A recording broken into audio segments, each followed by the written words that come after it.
My name's Dave DeBow, founder of MoneyPartnerFormula.com, and this show is built for everyday real estate investors who are actively doing deals and looking to scale using other people's money. So if you're an active real estate investor and you want to get featured on this show to talk about your own real estate and capital raising experiences, then just go to daveinterviewsyou.com. Now let's get rolling with this episode, and remember to subscribe for daily interview content. All right, guys, welcome to Property Profits Podcast. I'm your co-host, Bryce Kaminsky, stepping in for Dave Dubow. And the story that you're about to hear is probably familiar for a few of you and a lot of you looking at real estate, where you know it's a good investment, but you maybe don't know what you don't know, and that's fine. But getting started is, I think, the most important part. So, on the episode today, I've got Elverne and Sharon Martin. Welcome to the show, guys. How are you? We're doing well, thank you. And Thanks for forgive having me, forgive me if I brutalized that name. I got it right this time. You did. Awesome. So yeah, how you doing tonight? And I guess the main thing is always the same question. What got you interested in real estate? Well, I personally enjoy real estate and just giving things a facelift, making it look better, worth more. Like, do you do the work yourself, or? Primarily, yes. So you went all the way. Like, we talked before the call, guys, so that's not like we're like we know, but Kirkland Lake, you drove out to Kirkland Lake to do the renovation, or did you buy that thing turnkey? Inside it was more or less turnkey. Outside it needed completely new cladding, so I had a guy come in to do that. Yeah, probably don't want to drive all the way out there. And so Sharon, I guess when he's making decisions about properties, how involved are you, or you guys make those decisions together? I think I'm his sounding board. Is it a good idea, honey? She's like, Yeah. What do you think? Yes. Back and forth. Yes, I'm his sounding board because with my personality, I want this to be his project. And with my personality, I could be very overpowering in a very short time if I would allow myself. Yeah, I mean, what people are gonna wonder listening along, that accent. Where's that from, guys? You both have a little bit of an accent. East Coast, or where is it? German. Yeah, it's very interesting. Are you guys first? Like how separated are you? Are you guys first generation here, or that, because that's a fairly We strong... were born and raised in Canada. We grew up in a Mennonite German speaking culture. Thing found it. Yeah, definitely. So it's like a bubble of the dialect. It's like growing up in southern Manitoba, where you get the kind of French Canadian accent. Yeah. So how long have you been doing real estate for? How many years now? I bought my first property in 2016. Okay. And it's always been buy and hold for the cash flow. Yes. And are still, yeah, are you guys still finding that these properties are cash flowing for you after, I guess that's been 6-7 years? Yeah, they're still doing well. Pardon me. I guess the question is, when you bought these things, they've probably, Ontario has escalated in its pricing. Have you refinanced them like some people do, or are you just keeping the money in the thing? Or, because I know that right now, when we were talking, you've been using your own funds, but you're starting to go towards private funds. But do you save up for each of those things, or were you rolling the refinances into the next property? I refinanced to buy the next property. Okay, and they're still getting decent cash flow. Yeah, I've only refinanced the first two properties. Okay, so so tell the people at home whereabouts, because you got a few right where you live and a few around Ontario. So break it down for people listening at home. So we have one in Wingham, Ontario, one in Walkerton, one up in Sudbury, Kirkland Lake, and the other one is up in Matisse. So if you're a real estate investor in Ontario, you probably have heard of Kirkland Lake, but a lot of those I knew right away. Mining towns, they're great rentals because no one really wants to like own a house there, but they certainly need a house there, and they can certainly pay for a house out there. So it does make kind of a perfect storm for a rental property. Um, what's your, like right now you've gotten some rentals. Have you ever thought about doing flips? You ever thought about getting into larger multifamily, or are you just satisfied with the current trajectory of your real estate? No, I'm looking into doing flips to create more cash, and my focus is eventually getting into bigger units with much more doors than what I currently have. Yeah, And so go ahead. with the current mentorship that we have with Ken Dunn, the investors syndicate, no, Investors Growth Syndicate. investors growth syndicate. My apologies. Mm-hmm. It's the year of the flip, so he has this contest to see who can do the most flips and make the most money. Oh, so they gamified it a little bit. So Yes. do you know how many people, like when does it start and when does it end? And do you know where you're standing in that? It started September the 1st, and it's going to end next year, August the 31st. Oh, there you go. And how many people are participating? I'm curious. Maybe I'll jump in there. No, I'm not jumping in the ring. I'm not doing that. But I how actually many don't people know. are in that? And Well, there how are do you plan to compete? over 150 in the mentorship. I don't know if we know how many people are actually participating. Yeah. So how do you plan to be competitive in that? Have you done a flip before, or is he teaching you how? He's teaching us how, and we've done one flip before, so And how did that go? it was okay. I hope to do better on the next one. Okay, yeah, definitely. I mean, the thing about flips is like you can pay everyone and you're the last one to get paid, and sometimes the investor doesn't get paid. So what would you have done differently? What was the major challenge in that flip, and what would you have done differently if you could do it again? I think the biggest problem was the house needed more work than I realized. Yeah. So it had more input cost, and the margin just got pretty small. Yeah, welcome to the can of worms business. I always say that to my students in the past. I'm like, we're in the can of worms business. You open that wall, $5,000. You should have kept that wall closed. So, um, yeah, I mean, flipping can be a lot of fun, but it is a very active business. What do you guys do apart from? Because cash flow in real estate isn't something that people can really retire on these days. So, what is it that you do um, for work in the regular day? How I do you work keep at a yourself fertilizer occupied? plant, Okay, cool. making lawn and garden fertilizer. Yeah, we need that definitely. And so, And how much time does that afford the real estate? Sharon, what is it that you do? we homeschool our 3 kids, and I own Blooms and Brooms Cleaning Services, where I Oh, have there a you team go. of So, people cleaning. yeah, you're more just when you said I'm homeschooling 3 kids, I was like, she pretty much has 3 jobs. So, um, I look at motherhood like $80,000 a year per kid. So you better start earning some cash, because that's 80, 160. Oh, it's like a 220,000 a year wage there. So what just Make it. curiosity, why homeschooling the children?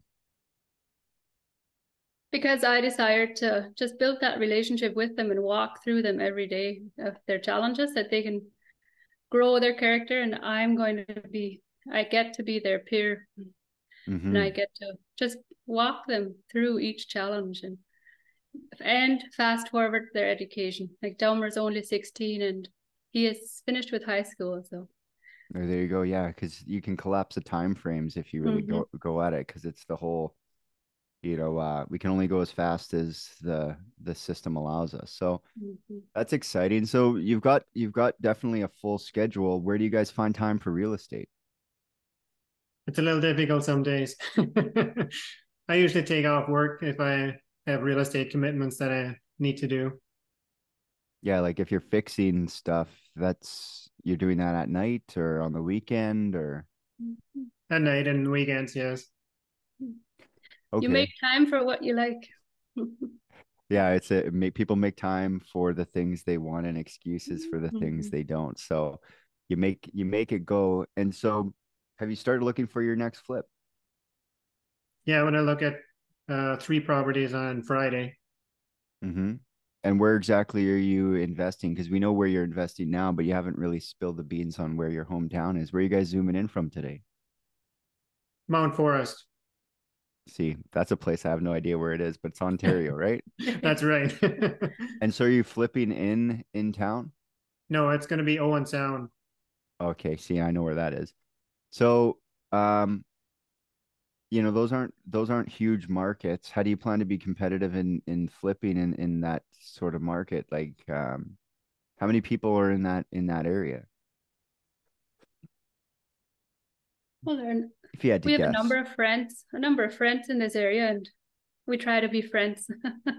We don't want to take properties from each other, but I think with the mentorship that we have, like it's like family, and you don't just take things from other people. So Mm-hmm. Albert's gonna go and see the properties, and we always buy below the asking price.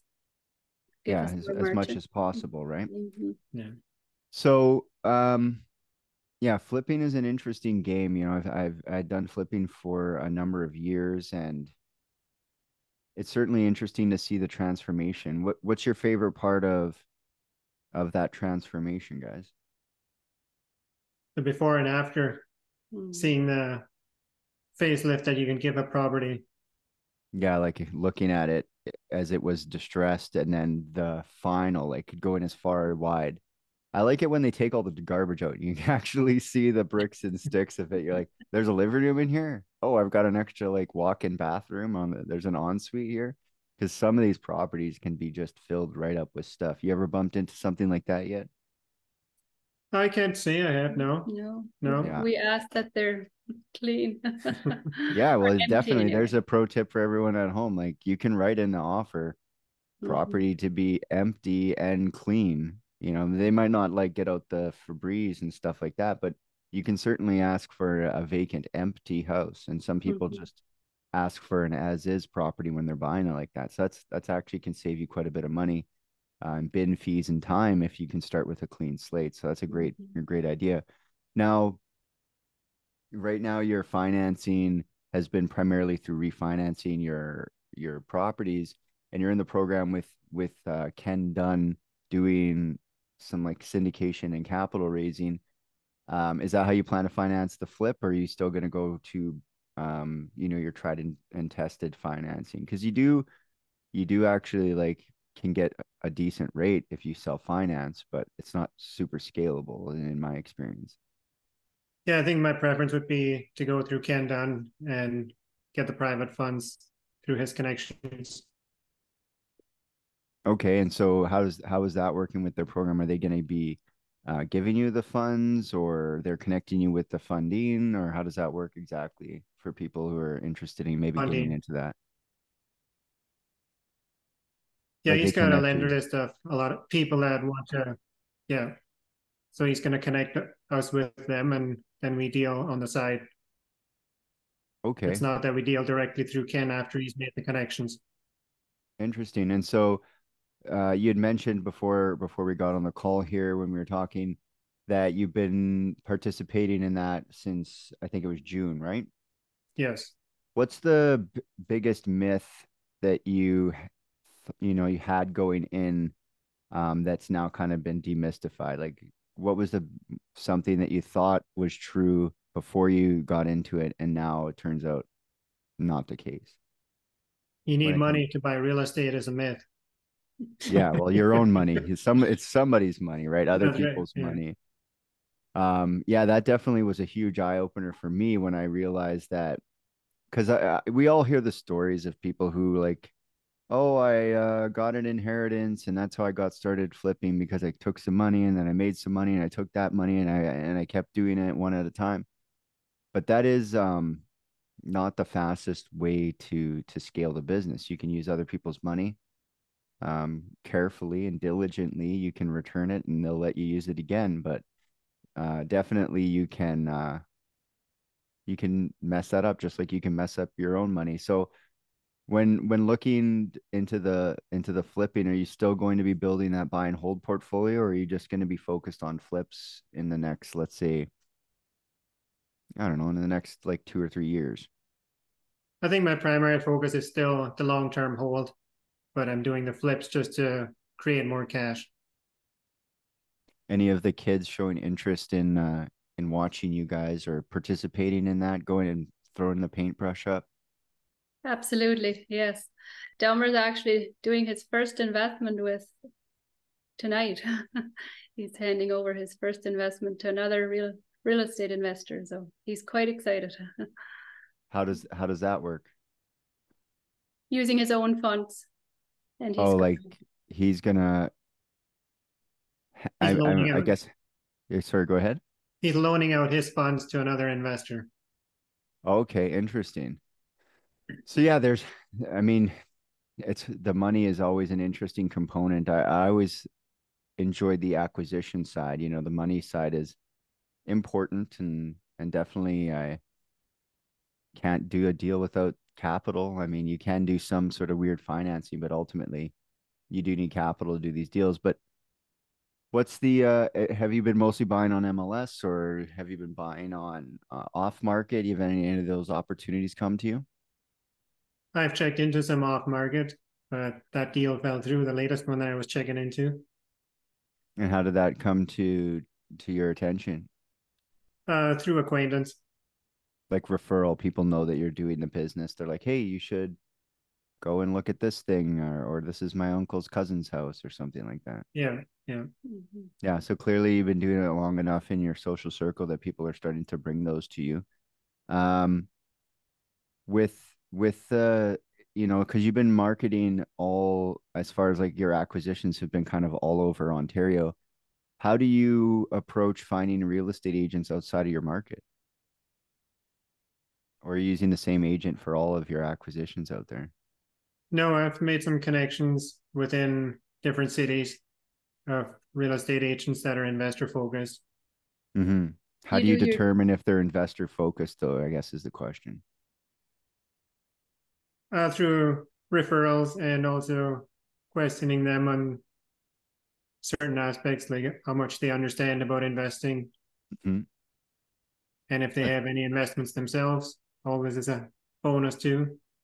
Okay, that's an interesting because I'm definitely on board with the like referrals are huge because like if you have a good agent in your city, they should be able to refer you to a good agent in another city. But I like how you said there, if they have investments of their own, that I guess gives you confidence that they can help you with yours. Mm-hmm. Yeah. Mhm. So how many agents do you have to go through when you're doing that before you find one that meets your criteria, do you figure? I think that's it. I've been pretty lucky so far, but I think I only ditched one and went with a second one. Mm-hmm. I think it was property management that had actually referred us to the real estate agents we have up north. Yeah. Yeah, because that was going to be another question. Like with all these properties all over the place, um, how do you manage them? Is it one property manager? Do you have property managers in every city? What does that look like for you guys as someone who's owning property all over Ontario? Seeing that the cities are so far apart, there's a different property manager in each city. Up Yeah, north, you manage Yeah, those. the Yeah. local ones I take care of myself. yeah. And how have you found that experience so far, guys, managing your own rentals? For the most part, it's been good.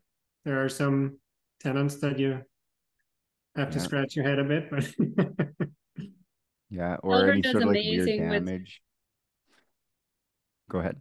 Elverne does amazing with interacting with the tenants. I'm just in awe. Yeah, he does. He's doesn't seem like he takes any nonsense. So that's good when you're dealing with tenants. So Mhm. when you're screening, I mean, like how many? Because you can't have a super. There must like what's the demand like? I guess the question is what's the demand like in places like Kirkland Lake or these other small places? Like how long is your stuff sitting vacant, or is it getting snapped up pretty quick? they're getting filled up pretty quick. Mhm. At the most, they're empty for a month. And do you think that's property management helping you, or do you think that's just the economy of things in that market? I would think it's some of both because the property Yeah. management refills the properties. I really don't take care of that. Okay. And back to kind of like on the capital question, you guys are starting to enter the realm of raising capital, right? And flipping for the active income, is that are you looking to replace your day job with that sort of thing, or what's the plan with flipping? Because it is a job. So how far you go with it, and what are your dreams or aspirations in regards to that active income? I've been wanting to quit my job for quite some time and go full time into real estate investing.